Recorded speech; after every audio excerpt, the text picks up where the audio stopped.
Certainly, and I just want to raise this issue, if either gentleman would care to comment. While it's obviously true that the CRA did not cause this financial crisis, I hope you don't fault me too much for straying away and talk about what I think actually did cause the crisis.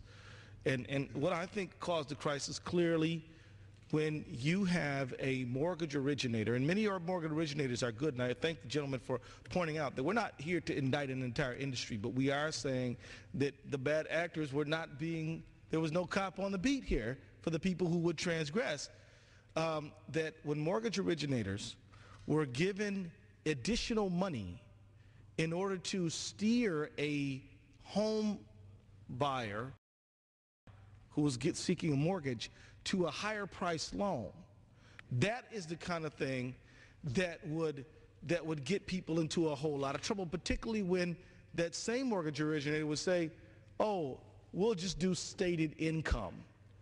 Oh, you don't have to verify income. Oh, you know what?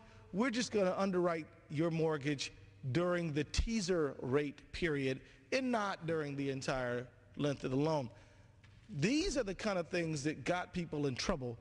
There's one of our colleagues is fond of saying, oh, predatory lending, what about predatory borrowing? You all heard this term before?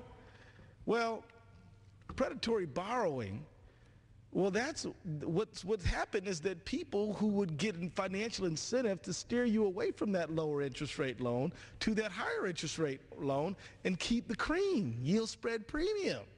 This is what got people steered to the higher price loans. So that's part of the problem. The next part of the problem is that when those mortgage originators did that loan, they could sell it on the secondary market, where it was almost never scrutinized as whether it was a good loan or bad.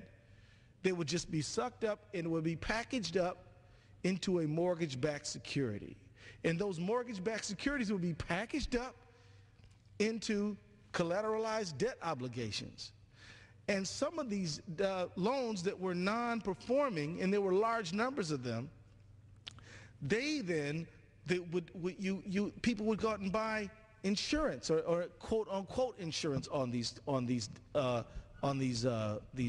securities, but they were never required with these swaps to have enough money to cover if in fact the value of the security went down.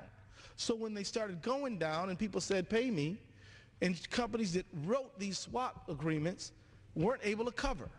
And when they couldn't cover, then some of them started going under.